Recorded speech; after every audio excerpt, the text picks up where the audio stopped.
masculine, but like in a peacock way. Because the human way, in the traditional human way, seems too boring. Like, if that's your vibe, if you like that kind of thing, sure, but I can honestly understand not vibing with that and not wanting to do it in a human way, but rather doing it in a peacock way, because that just seems fair.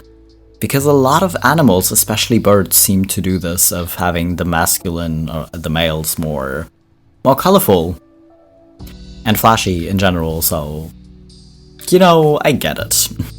Hello BabyQueers and welcome back to my channel. Today we're doing some queer memes. This particular meme I apparently saved at the end of April, and somehow managed to lose it in my way too many pictures I have on my phone. So anyways, that's what we're doing today. We're tidying this up a bit, you know? But anyways, you know the deal, especially if it's as warm as it is here right now. I'm literally dying. Drinking is important, being hydrated is important, so you know the deal. Grab something to drink, some water, some tea, whatever else you like to drink, and then we'll continue. Are you hydrated? Good. Let's go. My mom, a homophobic asshole. Did you know that your hairstyle is generally worn by those in the evil LGBT plus community?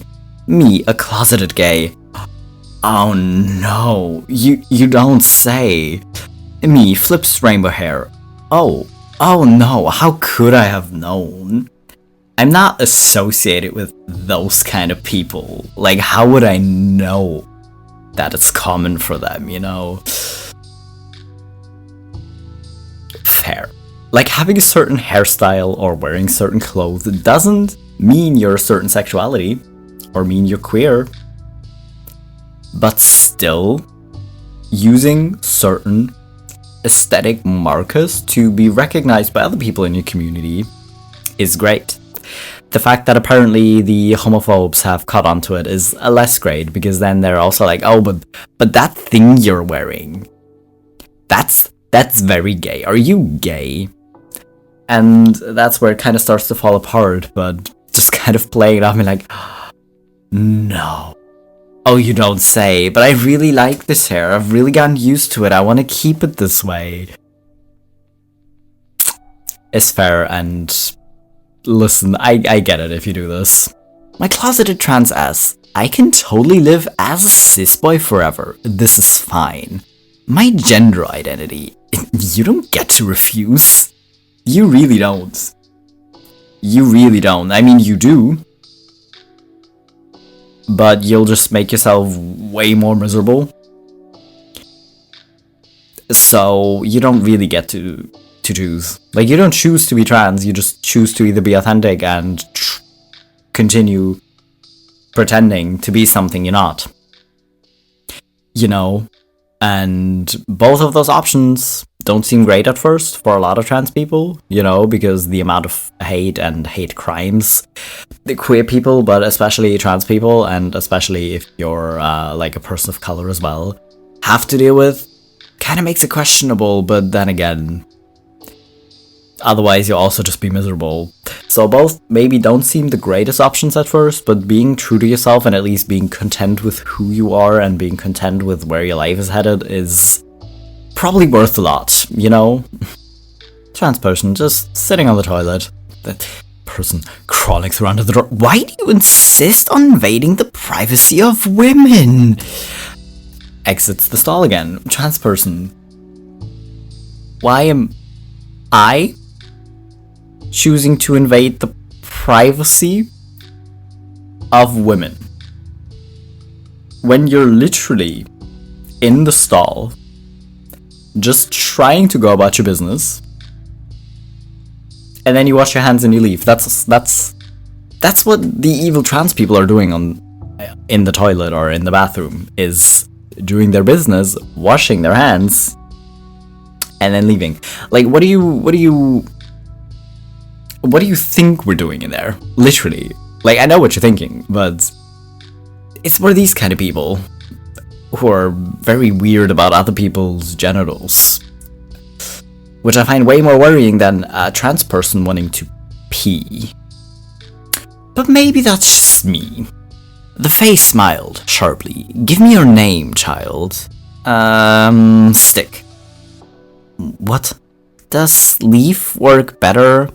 I'm just kinda looking around this clearing. Look, I'm trans, I haven't decided on one yet. I'm throwing some spaghetti at the wall, you know how it is. Fae are one with features sharp and narrow, yet this one seems to soften as Moss looks at it. Its grin, sharp, teeth gleaming, its eyes cutting, searching. The jut and pull of its jaw enough to scratch glass. It does not blink. Branch does not blink. It softens. I said, give me your name, child.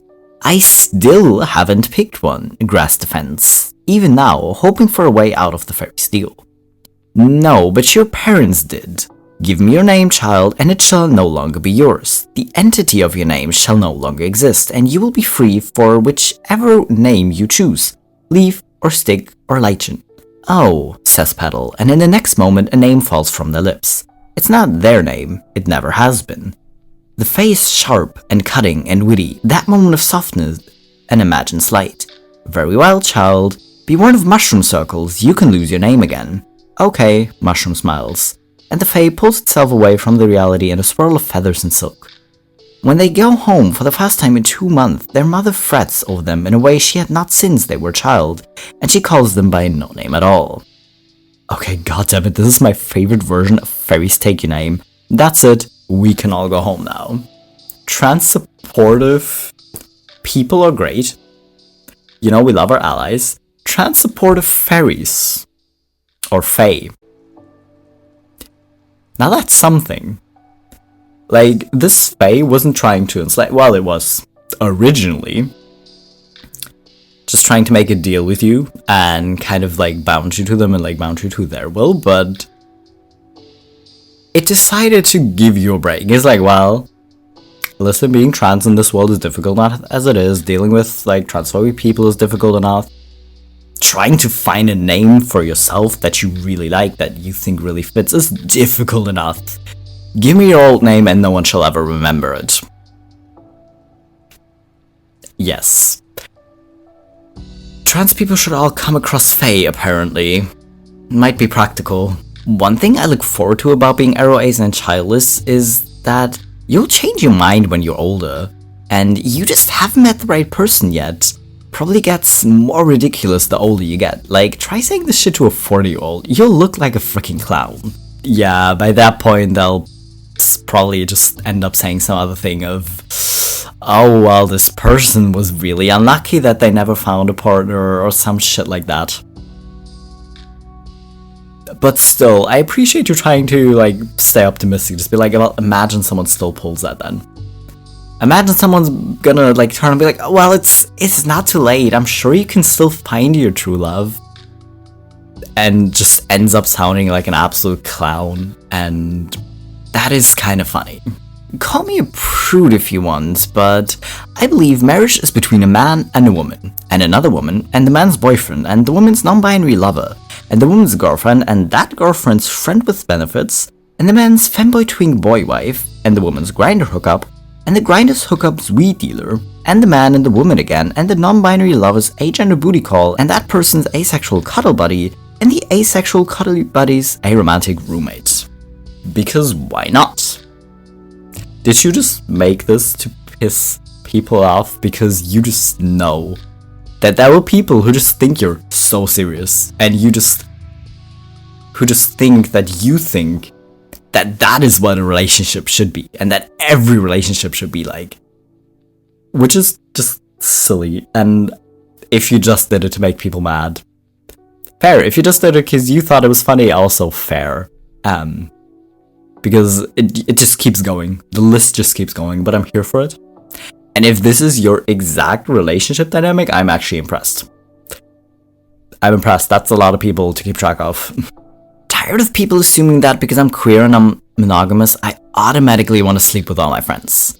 I want to sleep with all my friends, but that's because I have good taste. It's giving the Will Smith meme of, I didn't steal this car because I'm black. I mean, I did steal this car, but not because I'm black. That's because I needed a car, but that's because all my friends are hot and I have good taste, you know? It's giving those vibes, and it's just fair. That's just fair. You probably picked the right friends. You just did. You can't be bi if you're in a straight relationship. Okay, it's in a multigender polyamorous relationship. Wait, no, not like that. That's not what I meant.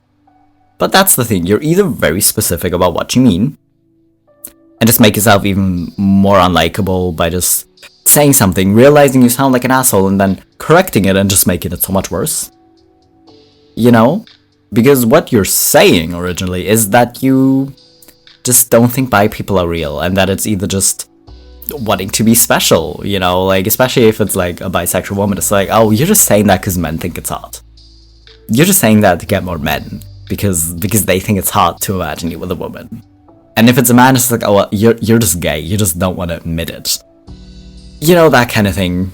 But then if you do something that proves that point wrong, by just dating multiple people, then it's suddenly also wrong, because their original point is still destroyed. But I think if that's what you want to do, if you want to be in a multigender polyamorous relationship, then I wish you luck, and I hope you find good people to date. Have fun, piss people off, be safe, have fun, I don't know. People still don't respect that I'm gay because I'm femme. I don't know if you know what femme means, but it means I dress like I want men to talk to me, but I don't. Which is just a very good description of being a femme woman who just wants to date other women. It's like, you look like you want men to talk to you. You look like you want to date men, because people still seem to assume that lesbians must inherently be super butch, which is just funny. And by funny, I mean just absolutely ridiculous, because what are you doing? But yeah, being femme and dressing in a way that is gonna get rid of the men wanting to talk to you is probably difficult. And maybe you should just focus on dressing femme in a way that is still queer enough for other queer women to pick up on. That's probably more important. Serious. A male and female character make eye contact and smile. Me, oh no. Oh god, no, please. Does anyone else get that horrible feeling when you're watching a show that you like, but you can feel the heterosexual romance building up, you know the signs, and it's like you're in a horror movie, except instead of a monster, it's the protagonist's annoying boyfriend-to-be. The worst monster of all. Because it's just always such a weird dynamic. Not always, but like way too often, it's like a really, really weird dynamic of either just like having a completely amazing woman who's just like doing all these great things and super pretty, is super well liked by everyone. You know, kind of the person other people probably in the movie even describe as, oh, she could have any man she wants, but then she dates someone like who doesn't match her energy at all, who is super annoying or super unlikable, and it's the whole, oh, but she can change him, and it's so annoying. I hate it. I like horror movies, but not this kind of horror movie. You know, closeted trans girls getting dolled up while their parents are out of the house. She doesn't need to know. We'll be back in boy mode before she realizes we're gay. That works really well, I guess, if your parents are kind of on a regular schedule. You know, or if they leave and they're just like, well, we gotta go somewhere and we're gonna be driving at least an hour there and an hour back, so you know you have time. Like, be safe about it. But still, if your parents have like a very predictable work schedule or just like leave you and you know they'll be gone a while, then come on. She's right, you know. Your parents don't need to know. Your parents maybe don't need to know. Maybe they don't need to know yet. Maybe they don't need to know at all. But they really don't need to know right now. Turf, you're not a woman, you're just mentally ill. My transgender ass. No reason I can't be both. Exactly. Being queer in a society that seems to still very much dislike queer people and dislike queer people having rights and being treated like a normal person, there's really no reason you can't be both. I really wish so many queer people weren't mentally ill, but then again, I think you'll find that a lot of queer people probably are. How TERFs view themselves after bullying some 14-year-old trans kids online. Best person. I'm saving them. They don't know they're making a mistake. They don't know. They've just fallen trapped to those evil transgenders. They're just brainwashing this poor little child. I'm just saving them from making a really big mistake. That's what they're thinking. Maybe not in those exact words, but that's kind of what they're thinking. Is that it isn't real and that it's all just brainwashing and that they're literally saving this person and that they're literally protecting this child, which is, I feel like I don't need to say it's ridiculous and they couldn't be more wrong, but I still kind of want to say it. But then again, if you hear, it's probably obvious to you as well. How transphobes seem to think conversion therapy works. Because I'm going to wipe your mind. You'll have no memory of she, her. Or this. This is just what is going through these people's heads. But that's legitimately what they think. It's like, oh, you just felt weird being called a boy all your life? You think you're a girl? No, but I'll conversion therapy you into being super butch and just like a manly man and just what? How do you figure that you can traumatize someone and that means they're just gonna become a completely different person? I mean, I know trauma changes people, but not like that. Non-gendered alternative to welcome, ladies and gentlemen. Hello, friends and enemies. And not disclosing who's who. Like, some of these people are gonna know who's who. Other people aren't gonna know. And just saying this to like a random group of strangers, like if you're like someone who does public speaking, and you just have these random group of people, you've never met any of them before. And they're just sitting like, wait, when am I the enemy and when am I the friend? Do I get to pick? Do I get to apply somewhere? Do I need to behave well just so I'll be the friend, not the enemy? Or do I purposefully behave badly to be considered the enemy? Make it interesting. Just make it more interesting. Do we really still need Pride Month? What do you think? Are queer people just hate crimed constantly? Do people constantly make remarks that are derogatory to queer people? No, we don't need Pride Month anymore, right? Y'all don't have to worry about your safety or your rights. No, you don't need it anymore because you have gay marriage now.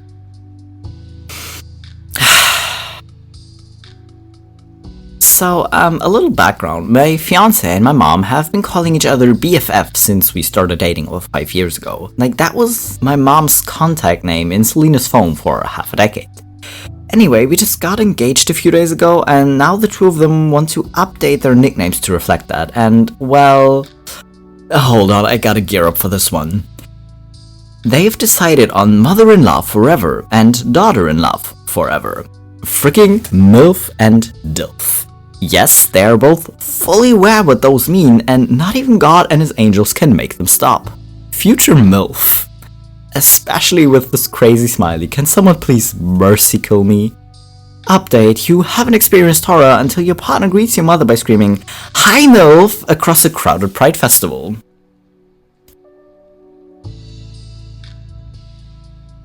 I feel like just as a contact name, it'd be funny, right? And if they call each other that in private, to kind of get a chuckle out of it because they just think it's super hilarious. But doing that in public and just getting all the weird looks is... I can understand I would probably be a little bit embarrassed, but from the outside it is hilarious. You gotta give them that. How late is too late to transition discourse is back, so I must mention a woman in her 90s who came out in the 2 days between her diagnosis with total renal failure and death, and spent one of those days picking her first ever dress to be buried in. It's not too late until you die. Honestly, it's really sad, and it's really making a good point. Like, literally, it isn't too late while you're still alive. It really isn't. I don't care. My, like, doctor who did my top surgery literally told me about his oldest patient. He was like an 80-something-year-old trans dude who had his mastectomy done. It's literally not too late. Like, sure, like, medical transition and surgeries are probably gonna be less risky and maybe go more smoothly the younger you are, but it's literally never too late. But it's still kind of sad that she didn't feel safe to come out before that. But at that point, she was like, honestly, what do I have to lose? I'm literally gonna be dead in like a day or two. So, someone give me dresses to pick from, because I want to do this. And it's fair. And it's sad. So maybe if it's safe for you to come out sooner, maybe don't wait until literally a day before your death. But then again, it wouldn't be too late even then. Oh wait, I almost missed this. Too good to leave in the tags. Personally, I think 8 PM is too late because no healthcare services are open at that hour and none of my overseas friends are online for me to talk about it. This is a good addition. This is just a good addition because, yeah, that is too late. Sorry, try again tomorrow. If your online friends are online at night, then 8 PM wouldn't be too late because then you can talk to them at like 3 at night about it. You know, but apart from that, I kind of get this point. As is tradition, I would like to wish Happy Pride Month specifically to this Indian guy I used to work with who came sprinting to find me when there was some buzz in India about gay marriage being legalized. This was like 2018-ish and it sadly ended up not panning out, to ecstatically say, you know what this means? It means men better start acting better or their wives are going to leave them for women. He was so excited for all these hypothetical women who were about to finally leave their loser husbands and les out. That's true ally. I hope he's thriving wherever he is. It's really sad that it didn't pan out. Unfortunately, from countries who have legalized gay marriage, I'm gonna have to disappoint this dude and just be like, well, unfortunately that's not really what happens when gay marriage is legalized, but it'd be kind of funny if it did. It'd be kind of funny if men actually went, oh shoot, I actually gotta start treating my girlfriend like I love her now. I actually gotta love my girlfriend and treat her well because otherwise she's gonna leave me. But then again, I feel like that's more what happens when you, like, don't shame divorces or don't shame women who break up with their partners, you know? But yeah, I'm sorry for queer Indian people. Was it legalized by now? I don't think it is. Hang on. Okay, no, it is still not legalized. I'm so sorry, India. My brother's girlfriend had HPV, so he went to get himself the vaccine for it. There is a fee to pay, nothing much, like 87 euros, but it's completely free if you're in one of the at-risk groups. What does that mean? He asks. It's free if you're gay, he's told. Would I have to, like, prove it? Or... no, just put the checkmark here. My brother is in no way, shape or form attracted to men. But he's also as stingy as it gets, so now he's officially gay. Congrats, bro. Doctor, give it to me straight. Are you sure there's a fee? No, give it to me gay. Assigned gay at billing. Fascinated by the fact that his first question was about if he'd have to prove it. I want to know how far that man will go to save less than $1. Sorry, do you think 87 euros is less than $1? The European economy is in shambles. Yeah, 87 euros is either like a little bit less or a little bit more in dollars, in US dollars. I can never keep track. It's either like $80 or like 95 or something. It's not that much of a difference, but I can never keep track. I feel like euro is, if it's like, I really don't know, but something in that range.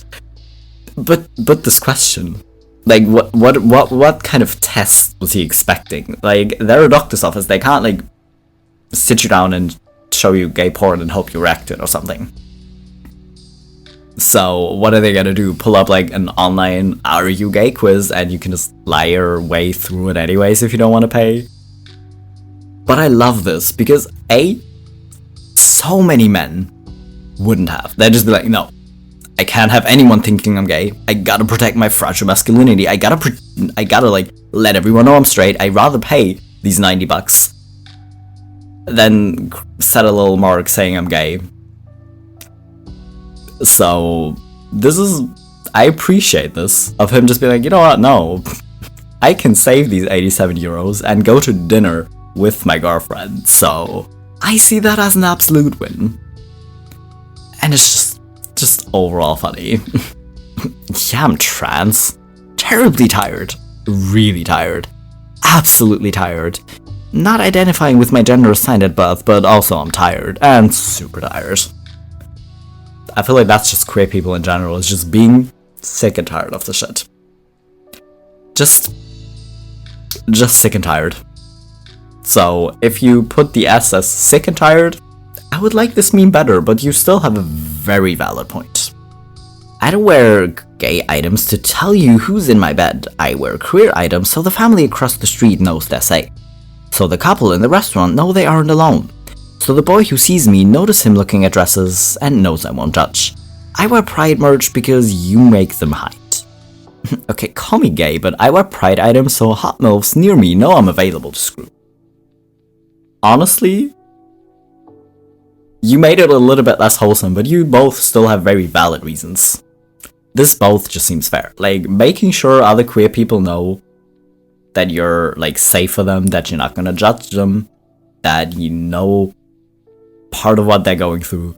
Amazing. Great. We love it. Honestly, a very important thing.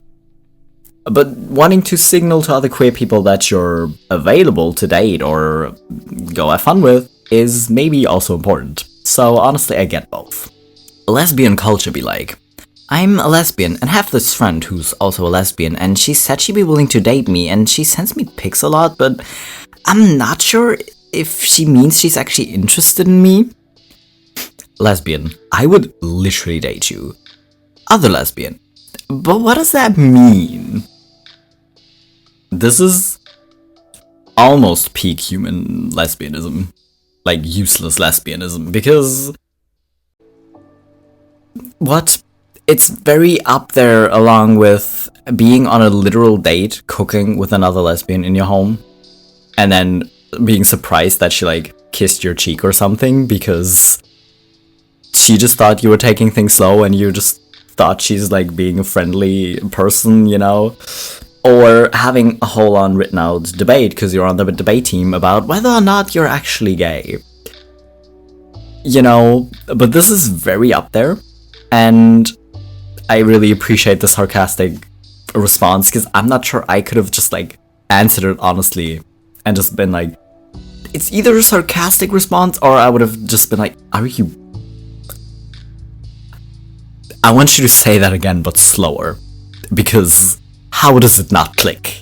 You know, yeah. Some old fellow came up to me at work and asked me a question, only he didn't quite figure out if he should call me sir or ma'am. And by the time he got to the end of his sentence and in a moment of apparent panic ended up saying captain instead. Absolutely made my day. A petition to call non-binary people captain.